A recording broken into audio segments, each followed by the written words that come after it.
Good evening and welcome to Ganesh short. Ganesh short में आप सबका स्वागत है।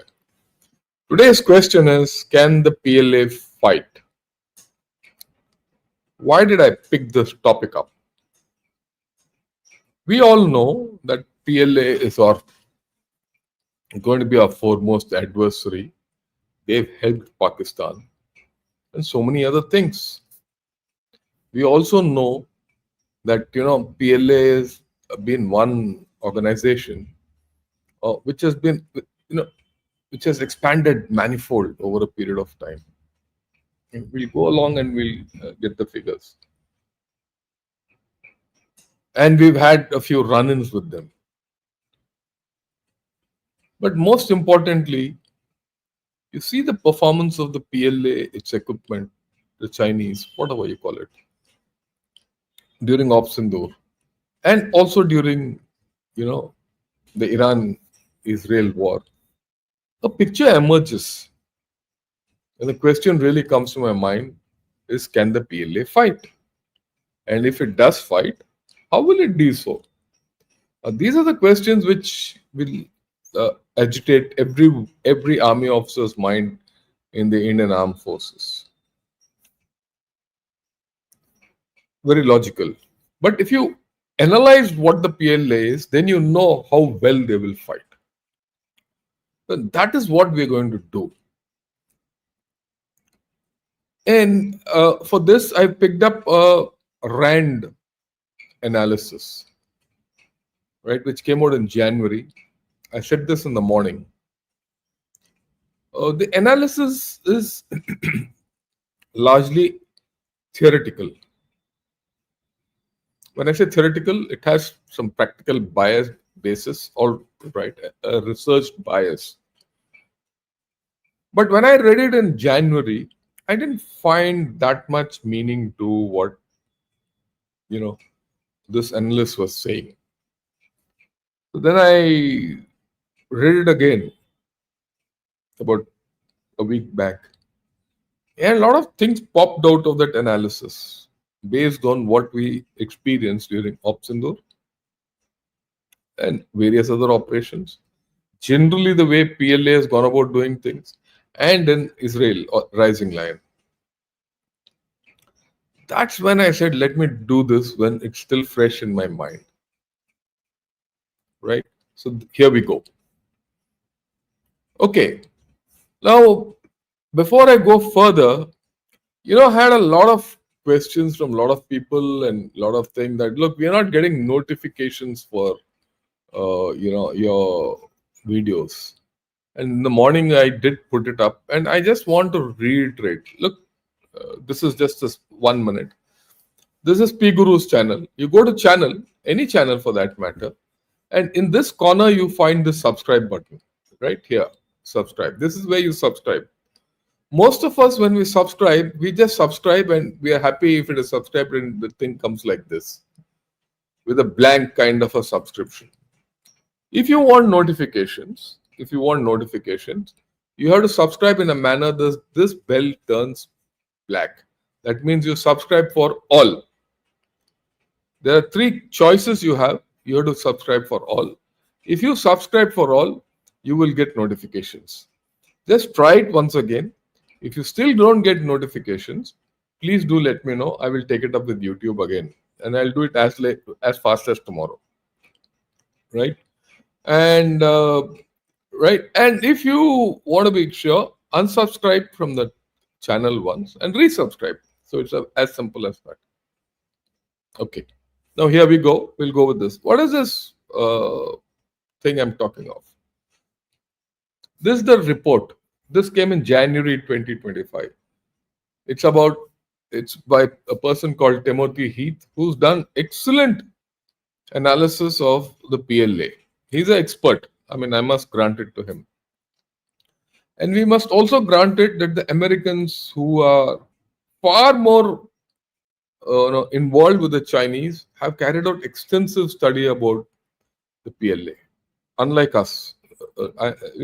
And I rely a lot. In fact, it's the Japanese have carried out a lot of analysis, and the you know Americans have holistically.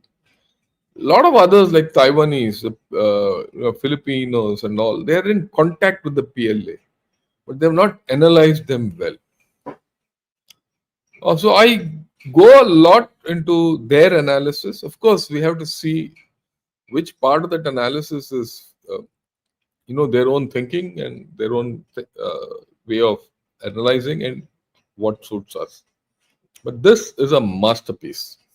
I'd recommend everyone, if you're interested, read it. It's a long one, it's about 15-20 pages, but worth it. What are the key takeaways of this, whole analysis? He puts out half a dozen key takeaways in the beginning. He says the PLA is focused on upholding the Chinese Communist Party. That's the first key takeaway. And it's so true. What's happening in China today? The PLA is trying to uphold the Chinese Communist Party. That's what Zhang Yugjia is doing. Okay? This is the crux of understanding the PLA. China's military modernization is the first and foremost to bolster the appeal and credibility of the CCP rule.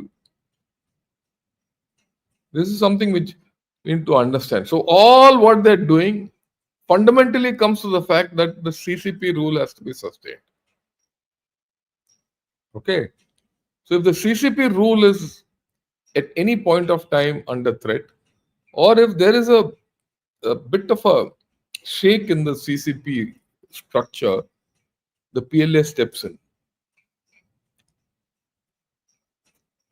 Precisely what's happening now. Then, of course, he says, historically, priority is political loyalty and the enforcement of the CCP rule over combat readiness. Whether they're combat ready or not is not the issue, but loyalty and enforcement of CCP is the thing. And that's what's happening. That is why so many of their generals are getting sacked. So many generals getting sacked does not contribute to combat readiness, but it does indicate political loyalty.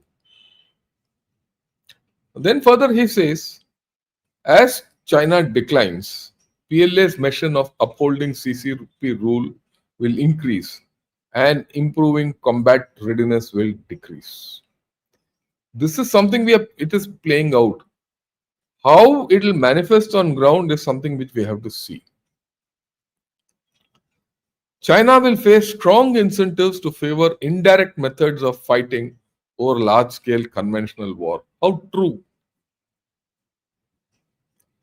This story is absolutely fits the bill now in Opsindur and in Rising Lion. In Opsindur, they they assisted Pakistan to fight with us rather than getting into a fight with us at all. The collusive support was never, direct one between India and China. It was always through Pakistan. Same thing. They let USA fight Iran, but they didn't get involved in it. Indirect methods. That's important. Very important when you are handling PLA. And then lastly, he says, this is a key takeaways. We'll go one by one after this.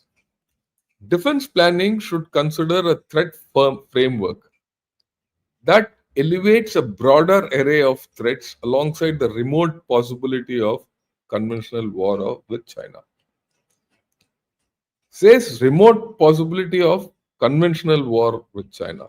So the threats will be broader, different, but conventional war with China is remote as per him. You've seen it. These 6 takeaways itself tell you what China is all about and how it has behaved. The important facts. China's ability to translate material power into combat power is unproven. In fact, he says it's unproven. I feel it is disproven. You see the way their equipment behave, whether it is their air defense equipment, or their EW, or their P-15 missiles, or their anti-drone equipment, which was with Iran, everything, all failed. So that material power did not convert into combat power. Okay. Inventories of advanced armaments do not constitute military power. Oh, they have so many missiles, they have so many launchers, they have so many this, so many ships, yeah, whoa. But does it make combat power? It doesn't. We've seen that in Russia. Russia has tremendously n number of times of combat power compared to Ukraine, but still it's fighting a war 3 years later. How well can the PLA fight? That's a question mark. Because they definitely didn't fight well in Kailash ranges. They definitely didn't fight well in Yangtze. They got beaten up and sent back. In Kailash range, they just couldn't maneuver. Yeah, Galwan was a 1-to-1 fight. We lost 20. We don't know how many they lost. In fact, the thing is, they lost double that amount. So, can they really fight? The empirical evidence doesn't suggest so. Then, of course, the important thing PLA has an ambitious joint warfare doctrine and demonstrated competence in non war missions. What are these non war missions? Counter piracy patrols, humanitarian assistance, disaster relief, and United Nations peacekeeping operations. Here I disagree with what he says. He says demonstrated competence. Counter piracy patrols. Where were they when Indian Navy was countering the Somali pirates across the Red Sea or this side of the Red Sea? They didn't do anything. Where were they when the tsunami came in 2004? They were in Shanghai. What humanitarian assistance have they given? They didn't lift a little finger to help Maldives out. They didn't do anything for Bangladesh. Even Bangladesh today probably deserves humanitarian assistance from many points of view. If nothing as a counter to India, has it done anything to help Bangladesh out? No. And their performance in UN peacekeeping operations have been useless. People have run away. They've left weapons and run away. In fact, there's a case, I think, in Congo, where they had to come to the Indian battalion and take shelter. Now, PLA drill suggests some ability to execute joint, some ability, at least in training environment. Training, they're very, everything is shown, propaganda. In this training environment, I will put it as what they've done against Taiwan. Ships going here, missiles firing, aircraft flying, all that is beautiful. It's in a one-sided scenario where the other chap is not firing. What happens? The other chap fires untested. Okay. China has shied away from many combat operations. Mind you, this has been written in 2024, January, not now. We've seen it. It is shied away in Sindoor. It is shied away in Iran-Israel war. It is shied away in Syria. Thrice in the past 8 months, it has shied away from military operations. It doesn't commit its forces. It doesn't even show strength that I'm here and I can make a difference. Okay. Chinese media is replete with withering criticisms of military's inability to execute integrated joint operation and its lack of combat readiness. This will come forth again. It's a matter of time. Okay.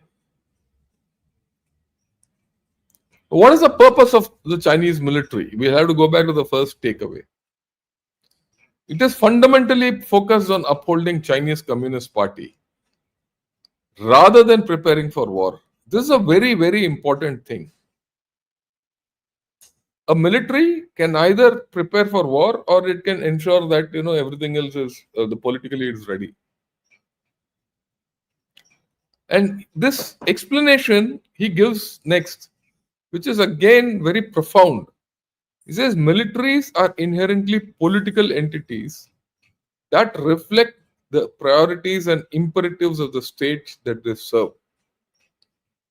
The PLA is a complete political army.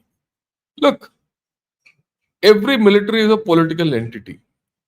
We serve the state. We serve the politics of the state, but not the intrinsic party politics, but the constitutional politics of India. I'm talking of India. Same thing with, say, a country like Russia, USA, or for that matter, Great Britain. You are tuned to the constitutional politics of the land and you uphold that. Not in the PLA. The PLA, because China doesn't have a constitution, the constitution they uphold is of the CCP. There's a big difference between the two. Now, as China weakens and as the internal politics of China starts fading and where power struggles go on, the PLA will start siding one faction or the other or keep that CCP rule up. It's happening now. Because it's doing that, it is seeming to be weak outside. Whether it is weak or not is a different thing. But a force which is not prepared to even step out and assert itself. And this force is supposed to be that of a superpower. Zero. I mean, you have to understand this major issue about the PLA. Okay. That's what I said. As Zhang Yuxia. What is Zhang Yuxia doing actually today? He's trying to uphold the power of the CCP and uphold his. Maybe he's aiming to become the president and whatever general secretary of the party and all that. Or he'll support one faction or the other. But is the PLA ready to take on international responsibility or defense of the nation at this point of time? Well, that's a doubtful. Right. At this point of time, I'd like to tell everyone, I'd request everyone to kindly, subscribe to Gunner Shot. Press the like button and join in as a member. Because I suddenly find that the subscriptions to Gunner Shot have gone down. I don't know what's the reason. Is YouTube thing or people have just changed? Okay. So we'll get back to what the CCP is all about. Right. Then we'll talk of the Sinocentric world order ambition. It's there. And if you see, Xi Jinping has often said, I'm going to establish a China-centric world order and CCP has to be modern, PLA has to be modern and this and that and world-beating force and all that timelines. We've heard of it, 27, 47, all that nonsense. But is it feasible? Why it's not feasible? We'll read that. He says, in 1980s, historically, Deng Xiaoping declared that China no longer faced the prospect of a major war. He said this. Okay.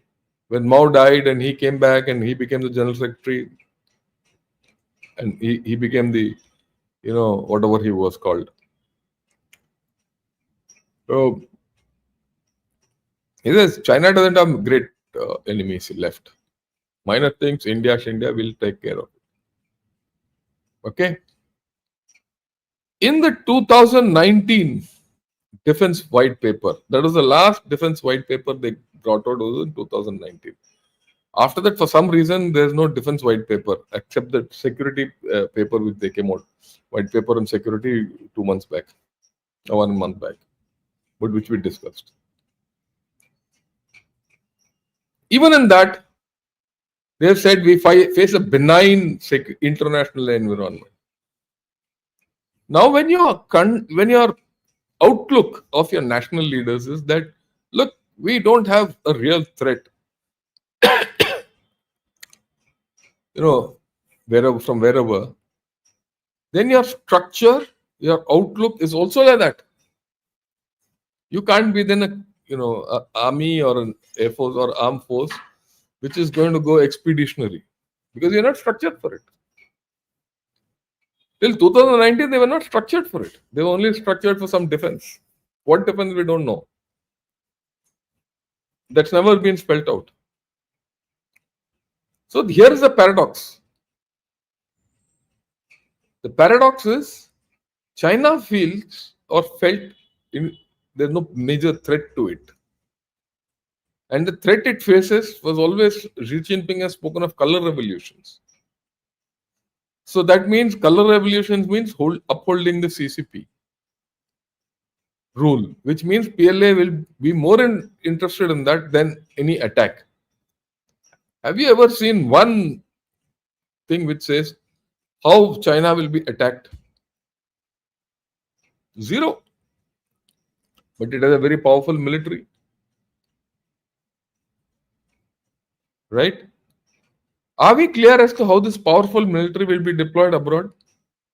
Apart from the fact that, okay, they say we'll go to Taiwan and do whatever you have to do. Is there any concept paper of force projection? They can claim they can claim this 9-dash line, 10-dash line, and half of India and all that. But is there a way they say, okay, we want Arunachal is ours? Is there a military plan to it? Never seen it. Is there an end game to how they're going to occupy this 9-dash line in South China Sea? They're still fighting. There's no objective. This is something very funny about any army. If that army doesn't have an objective, you don't know when you're getting into a war and when you're getting out of the war. Either you'll never get into it or you'll never get out of it. Or you get out of it at the wrong time. That's why they say aim in the war, selection and maintenance of aim is very important. That's not there. Because he says Taiwanese independence, international competition, disputes over territory in the first island chain, along the Indian border, and perils in cyberspace and all these, they don't threaten the CCP rule. If these actions, if China is benign and doesn't take any action against all these, and just has this huge army sitting and eating and doing nothing about progressing these matters, then they'll continue. No, it doesn't threaten. The moment this started threatening, say against India, they came against Galwan and showed a hell of a lot. The moment they were outmaneuvered in Kailash, they went back. Then they tried at Yangtze, they couldn't, so they kept quiet. After 3-4 years, they said, yeah, we can't do anything against the Indian army. So they went back at Depsang. Because if they didn't go back, there was adverse comments coming within China. Were you just sitting there for 4 years and you're not been able to push the Indian army back? That was threatening their rule, and they pulled back. Taiwan independence is fine. I mean, you can talk, I'll go across Taiwan and all, but you've not done it so far, and you're not likely to do in a hurry. That's the thing. They say 27 में करेंगे. 27 किसने देखा? If it doesn't go in 27 or 30 also, does it affect the CCP rule? On the other hand, if China goes into any of these places and gets hit, it will affect the CCP rule. Okay. Then, despite relatively low threats to CCP power from external and factional sources, China oversaw an astonishingly rapid and extensive modernization of its military. Why do you modernize a military and make it big when you don't have threats?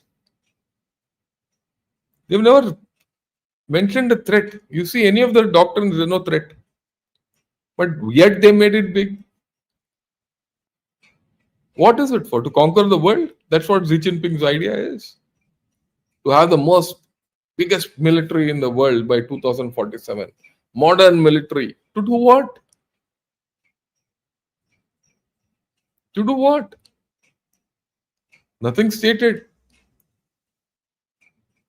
You're not even stepped out of your first island chain with 3 aircraft carriers. In our case, little Obsindur and our entire naval fleet was out at sea, ready to hit Pakistan. Did these people come to stop India? Did these people come to stop or threaten USA when the US took its 3 carriers there?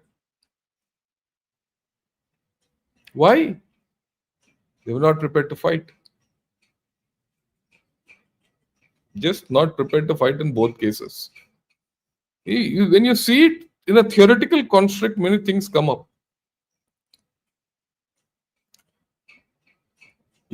Very surprisingly, he says from 2000 to 2016, 16 years, the military budget increased by 10%.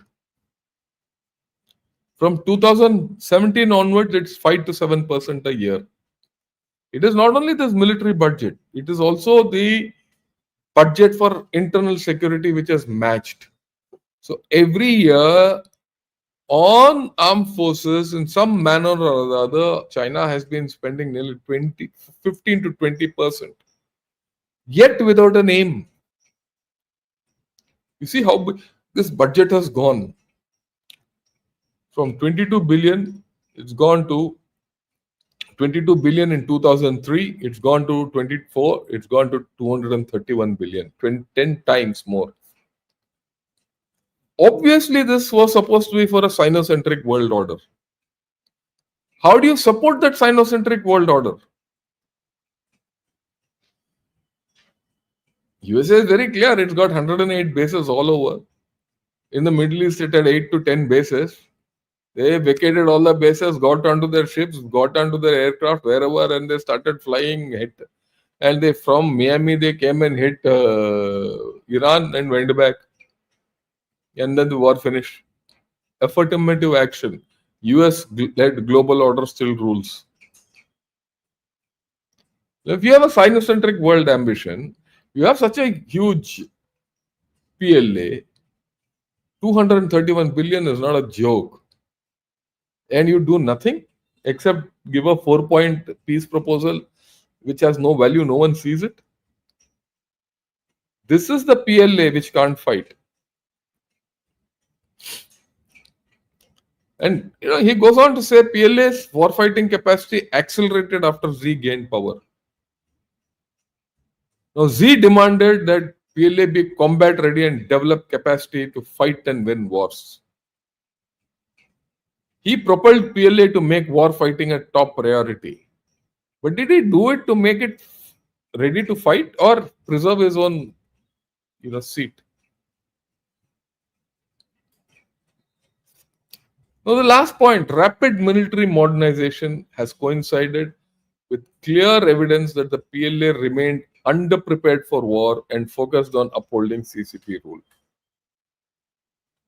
Period. That's what is happening today. Xi Jinping wanted, why? He wanted the PLA to look outwards. He wanted to cleanse the PLA and have a non-political role. But it didn't happen. Why it doesn't happen? You have to understand. No army, no entity, no military establishment can suddenly change overnight, right? And become an offensive force. It can't become an offensive force. It can't unless it has directions, political direction. In our case, it's very simple.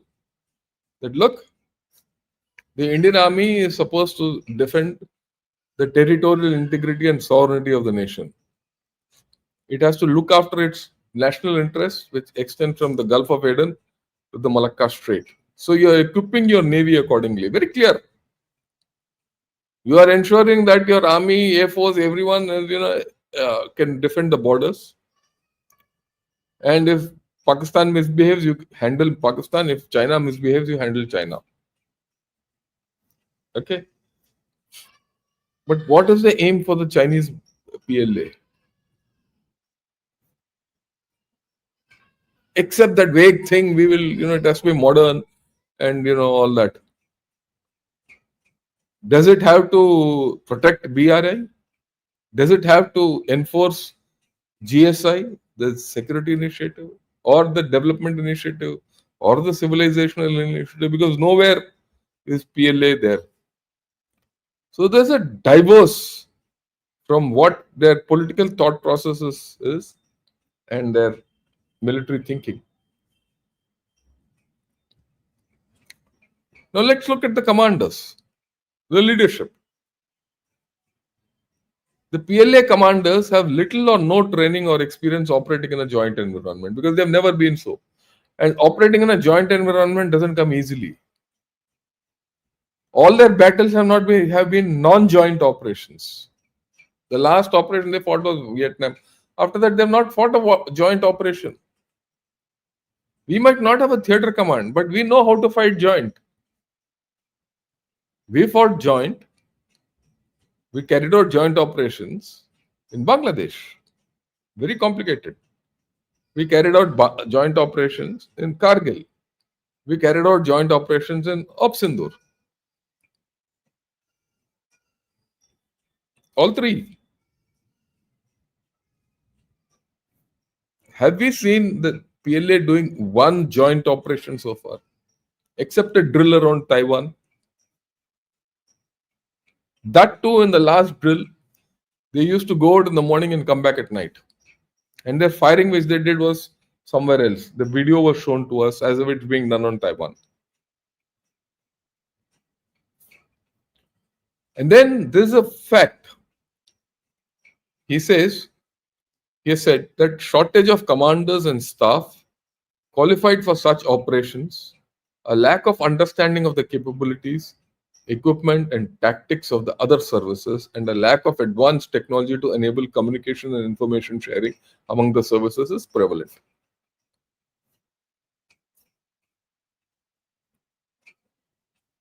Unless you know the capabilities of the other services, how will you act? But how will you know the capabilities of the other services because you never participated in any? Gets back to the first one. And as far as shortages of commanders and staff is concerned, that has come out in Chinese media. This is a RAND analysis, but it has come out in Chinese media. I have quoted so many times when people have said there are no pilots for their fighters in the Navy. They don't have marine commandos trained. They don't have captains for their ships. You might have the biggest Navy, but if you don't have captains for your ships, what use? If one captain takes the wrong thing, that ship will go down.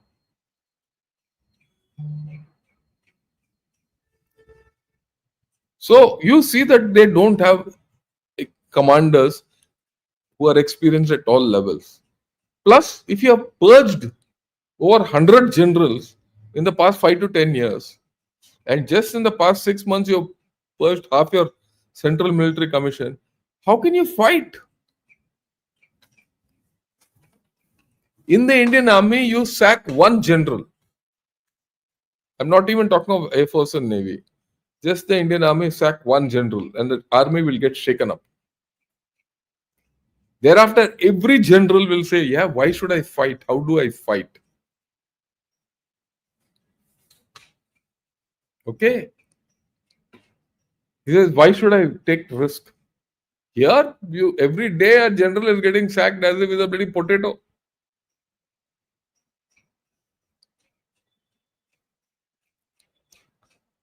Then the political will to fight. This is something very important. Many of us feel that China is aggressive. They have the political will to invade everyone and all that.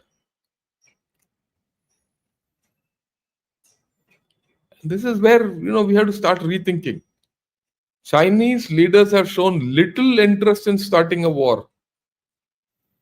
Absence of a national threat or expeditionary intent or interest.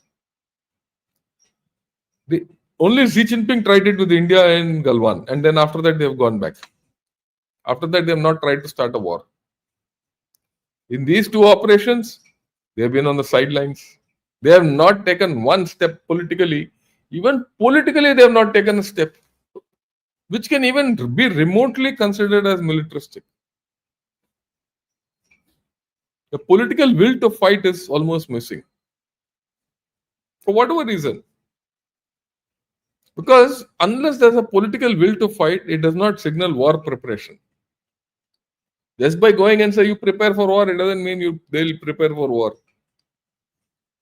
Preparation for war is not at the unit level. It is at the staff level. It is at the apex headquarter level. It is the headquarters, the chief, the army commanders, or the theater commanders who prepare for war. Preparation for war is not on the day of the war. The preparation for war starts, it's a continuous process. You prepare, your concepts change, you re-prepare, concepts change, technology comes in, that cycle is an ongoing thing. I have not read any paper by any PLA guy who focuses on these issues. Okay. And, next thing, political leaders who believe that war is to be imminent or desirable will demand that the military be combat ready. Yes, Xi Jinping has said that, but who else has backed him up politically? No one. Chinese leaders throughout have not characterized war as inevitable or desirable. It's not only Xi Jinping. Xi Jinping is 5-10 years. Before that also. So if your war is not inevitable and you are only looking inward, then how will you fight?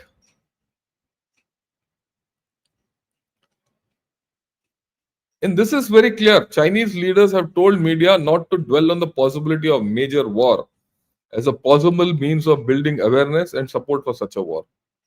They don't talk in the media. And if you see their media discussions and all, even Opsindur, they are more interested in selling their jets than analyzing war. I have not seen a single piece say, look, this war, this is the way India fought. And I read a lot of Chinese articles. This is the way India fought this war. How do we defeat it? I have not seen it in the professional writing. We discuss it. I'm discussing it openly. So will so many others who will say you use AI, you use this, you use that. So many things come out. A lot of discussion, and we are discussing how to fight Pakistan, how to fight China, and all that. I don't see the discussion in Pakistan, China, even in the professional journals. And they come and hype up some. Oh, they came to Tibet and carried out an exercise. What's that exercise? When you analyze that exercise, there's nothing in it. They just come done some firing and gone back or something like that. Anyway, whatever. There are paradoxes. Important. Chinese military journals have theoretical expositions on how military units might conduct strategies, campaigns, and tactics. And these are abstractly formulated. They generally carry oblique references to potential adversaries. It's an inanimate adversary they're talking of. They don't have a strategy for India. They don't have a strategy for USA. Or they say we'll fire carrier killers. Just because you have a carrier killer, you name it a carrier killer, it's not going to go and kill a carrier. And that damn carrier killer has gone ulta. When they fired, it went, they fired from the east coast, it went and fell near Beijing. And that's what General Narayanan said the other day. Oh, that can't be your tactics that just because you have 4 weapons that you will win the war. We've seen it. We've seen it with just because USA had those B2s, it didn't win the war with Iran. They had to put up complex operation for lasting 72 hours using 75 airplanes, three refuelings. Very complex. How do you do it? If you are supposed to be a global power, you should have that reach and you should have be doing complex operations. Every time a complex operation could have been carried out, they have not carried it out. And nothing like Op Sindoor and this. Did you hear of one Chinese PLA Navy vessel coming out of Djibouti in this entire story? They said somewhere two naval vessels are hanging around somewhere, eavesdropping on PLA or on America or US Navy or whatever it is. That's it. Where was your fleet? You had destroyers sitting in Djibouti inside. So, then this is the thing. China's military modernization poses a paradox. On one hand, China has invested vast sums of to improve PLA's combat capability. On the other hand, Chinese leaders acknowledge that the country faces a relatively benign external environment, and the PLA's top job remains to uphold CCP rule. Period. You might have three carriers. So what if they have not left your first island chain? And if they've left the first island chain, they've gone 60 kilometers, 100 kilometers beyond the first island chain and come back.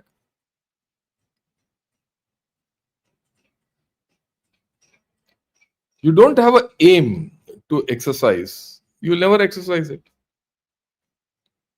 So that political direction is not there. It is lacking. And this military is not professional. And the military is political.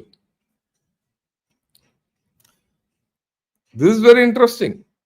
It's interesting because in September, there's going to be a great parade about which even from now itself people are talking.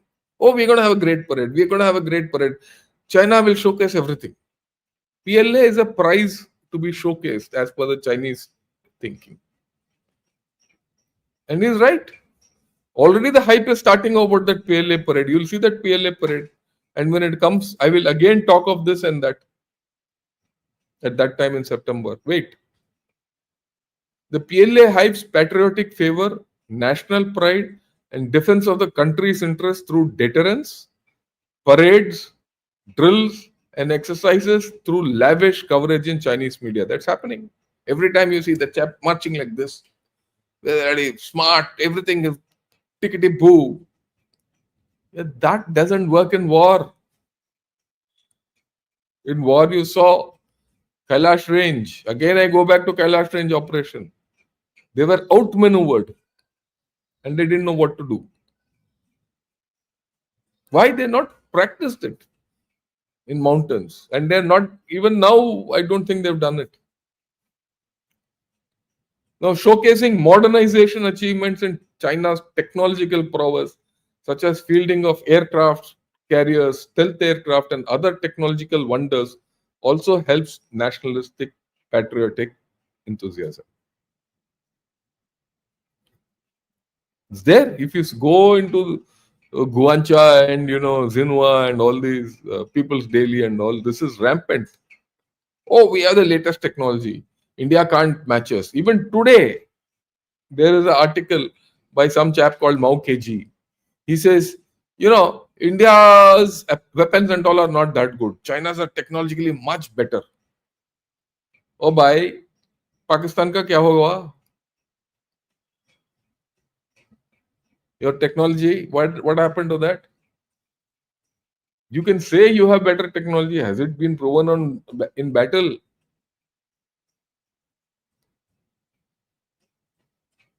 Are you confident of your technology that it will work in battle? But a lot of talk. Armchair guys who have never seen the bloody front end of a barrel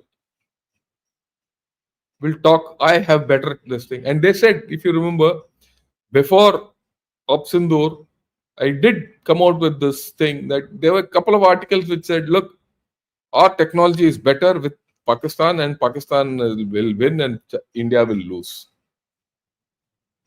That's their pronouncement they did.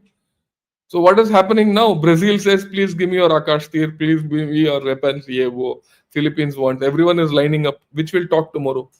We'll talk tomorrow of India's defense exports.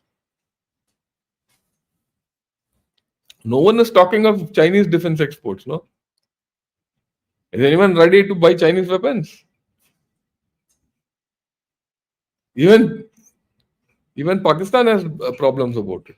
Anyway, the military helps bolster popular trust in authorities by saving lives internally. PLA has frequently helped to intervene to help with natural disaster and humanitarian assistance within China, not outside China. Outside China, there's no recorded evidence.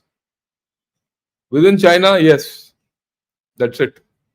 Muscle flexing demonstrations that do not actually entail combat bolster popular support for the PLA or for the CCP.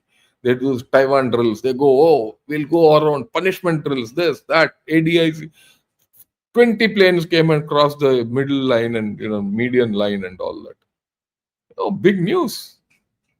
What happens one day when the damn chap is shot? That's the day to be seen.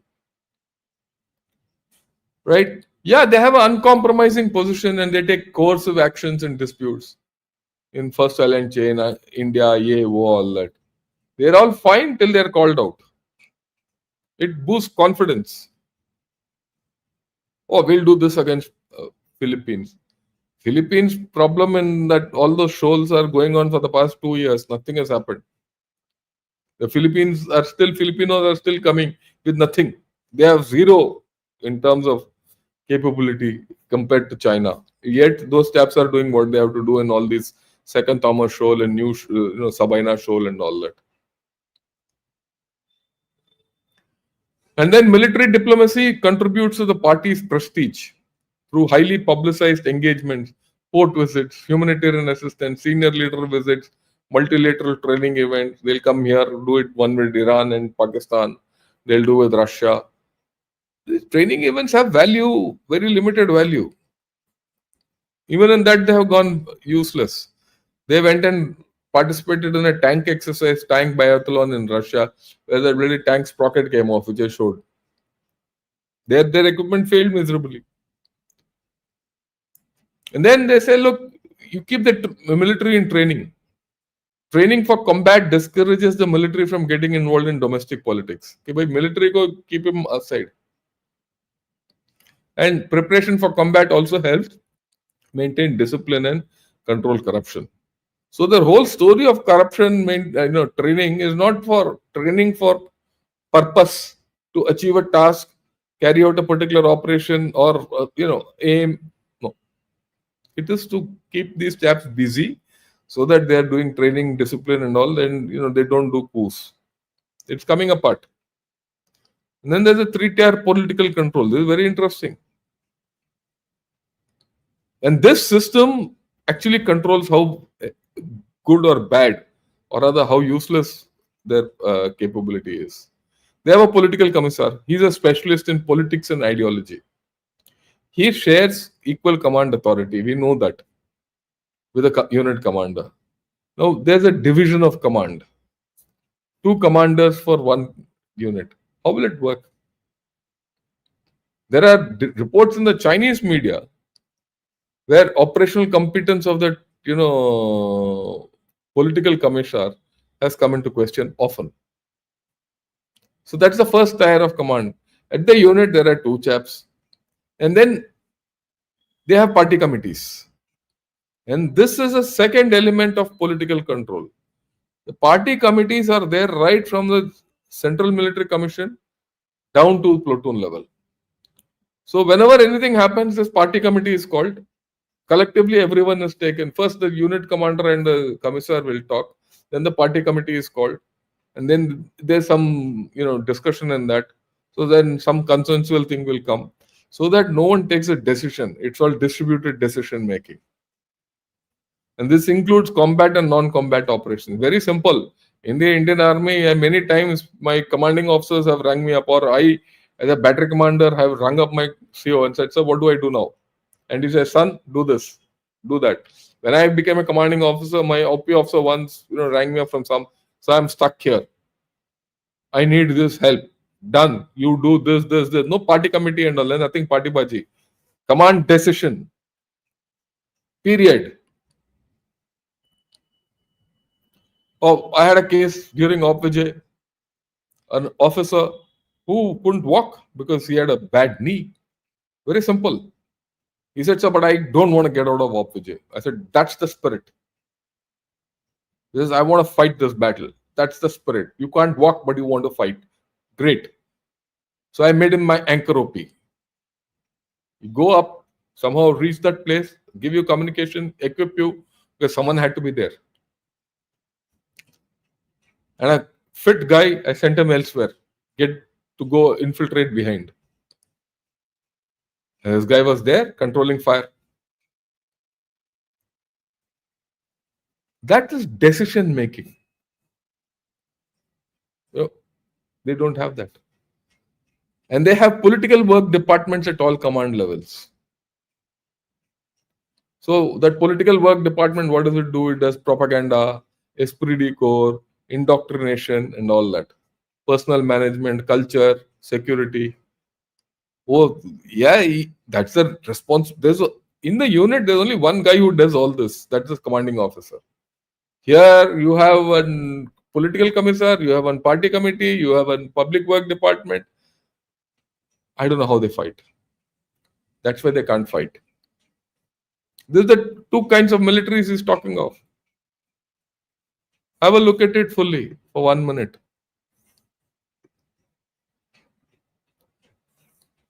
In this, politics as priority. In this, combat effectiveness as priority. You see this. See armaments, prestige over non-war utility, combat utility. Or armaments in India might not be the best armaments, but they're the most effective armaments. And I'll talk of it tomorrow. And there's a huge political military disconnect. The leaders know that their PLA can't fight because they've not fought for so long. And this is not new. Hu Jintao, he said they're incompatibles, two incompatibles. He says the modernization level was not consistent or was incompatible with the requirements of modern war. Xi Jinping himself has gone on record not very long back. He says there are inabilities and gaps, and he says there are 5 gaps and 6 inabilities or whatever it is, which I've spoken of. And those inabilities are of his leadership. And what has he done to eradicate them? Nothing. Now, after 20 years of reforms in this century, I'm not talking of last century, right? The leaders like Hu Jintao, Jiang Zemin, and Xi Jinping, who are supposed to come and conquer the world and make a world-class army, they've done nothing to orient this to a combat armed force. Why? Because they need the PLA to, help maintain the party rule. If the PLA has to do that, it can't fight. A PLA which is concerned about coups and insecure about its authority favors a high level of centralization and insists on tight control of military operations. We've seen that. We've seen that in Galwan.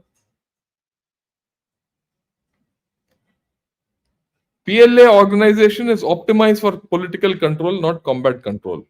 You can't fight with committees. A military focused on combat effectiveness might be willing to experiment with arrangements that enhance the flexibility and responsiveness of units to fluid combat situations. But here they're not doing that.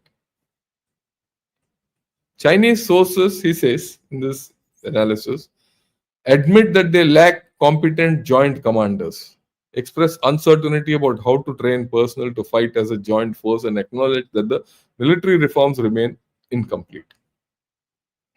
Look, I must tell you about an anecdote of my own. This was when I was a GOC of the artillery division. We had an exercise in our corps, and before that exercise for about 3 days, self and the Air Force commander, TAC commander, he was also equivalent of a major general, a Air Vice Marshal, and I sat down, thrashed out a lot of things. And finally, it came down to certain briefings, and those briefings were being given to the Chief of Army Staff then, and to the AOCNC Western Command, Southwestern Command, SWAC, and my own Army Commander and all, high level. So I gave a particular plan. I said, this is what I want to do. So the my own army commander and my chief were hesitant about that. Now, when I was almost giving up on my whole story, the AOCNC SWAC, he said, sir, just I want to see the slides which he made to support this statement he is making. He told me, he says, I want to see what the GOC article is saying. What is the backup of it? So he said, yeah, I've been briefed by my own TAC commander that they had a discussion yesterday for about a couple of hours, and that he had brought up some interesting things. So yeah, then my chief said, yeah, show it. So I showed. And for the next 2 hours, we were discussing. And then we came out of the joint plan. We were prepared to experiment. We were prepared to expect. The jointness in our system was so high that the AOCNC felt what I was talking was right, and he came up and said, this is the way to do it. Because at that point of time, the RTW with BrahMos, was also a new animal. At that time, the Air Force didn't have BrahMos. Artillery had BrahMos. I was the only chap who had BrahMos in Southern Command. In fact, almost everywhere. So we were new. We were thinking. That forward thinking at that time. Look, I'm talking of 2010, 11. Today it's 13 years back down. I'm so proud that the way the BrahMos was used and the way other was used, from what we were then to now, things have changed. But we were able to do the best. Joint thinking. Vaad Vivad ke saath. Well, that's how it is. That's the difference between the Indian Army and the PLA. Right. So he says, Chinese sources admit they lack competent joint commanders, express uncertainty about how to train personnel to fight as a joint force, and acknowledge that the military reforms remain incomplete. If you're not fought, you don't know what to train for. If you don't know what to train for, if you're not fought, you don't know what the specs for your equipment is supposed to be. If you don't know the specs for your equipment and you have equipment which comes in, you don't know whether you will be able to fight with it, or you have to fight as per the specs of your equipment. That's the problem with the Chinese army. Because they have not fought, they don't know what equipment they want. And the equipment they want doesn't fit tomorrow's battle. All that high-flying thing, comes unstuck in battlefield. And there's the issue of political versus combat training. See, any army or air force or navy which is more worried about political indoctrination cannot fight. If 40% of your time is spent in, that's what this whole story is all about. If 40% of your time is spent in political indoctrination, here he says PLA troopers spend 40% time in political and ideological education. Now let me tell you something very interesting. 4 days back, last week I was in the Army War College on a study. That's when I was off the air for a few days. I went and interacted with the Army War College. I interacted with the Military College of Telecommunication Engineering. I interacted with the Infantry School, all the commandants, top chaps. I still do that. They said, look, and the story was how to get technology into the armed forces more. Basically technology. So I said, do this. He says, sir, how can we do all this? Because it's beyond a person to absorb everything. There's no time. I said, yaar, ye to sahi bol raha hai. Ek aadmi, one man can only do that much. He says, I don't have time. I train him before he comes for a course. I give him pre-course material. After he goes, I give him more material. What can I do? There's a limit. That's the flood of technology which is coming into the battlefield. We are finding it difficult to cope with it. And here is an army which is spending 40% time on political indoctrination. How can they fight?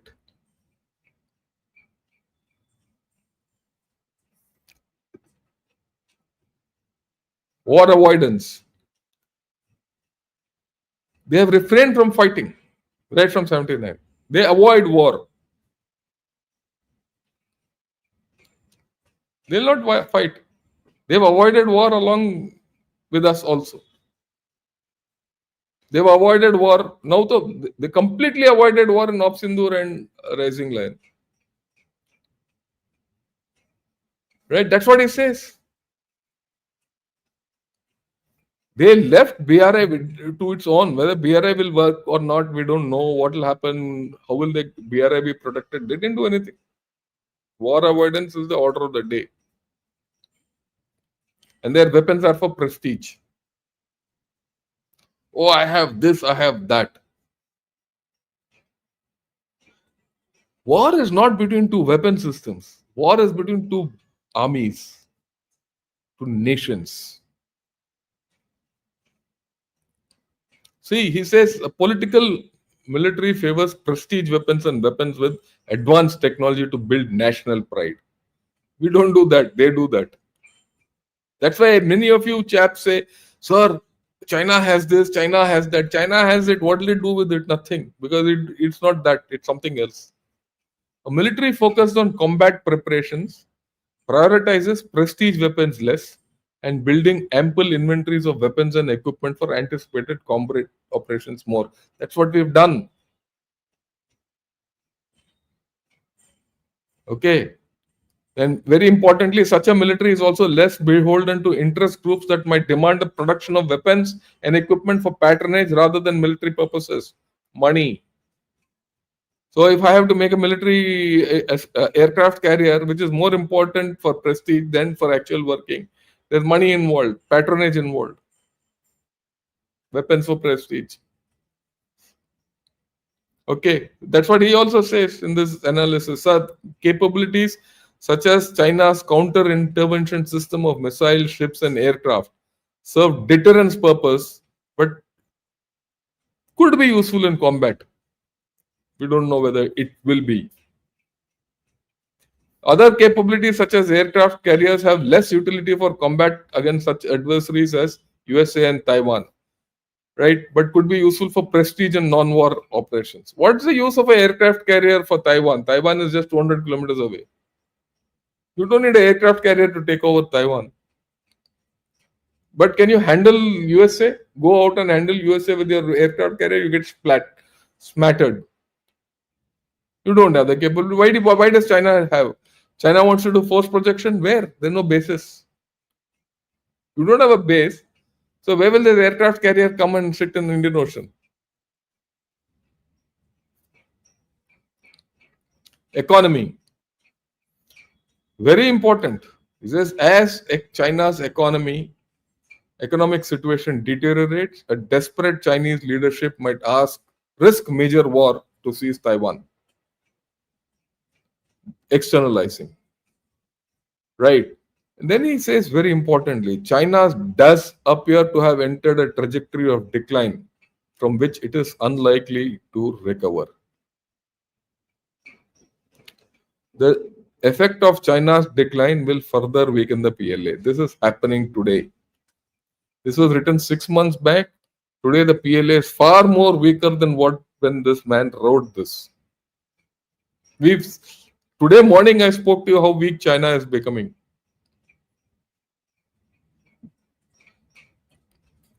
See, in the last thing which he says, unlike America's great power rivals of the 20th century, such as Imperial Japan, Nazi Germany, and the Soviet Union, all of them were superb militaries. A hostile China would have to fight using a military that is designed not to fight a war. It is not designed to fight a war, nor is it equipped to fight a war. It is Chinese way of war. I know it's going a little over time, but I'll go through with it because this is important.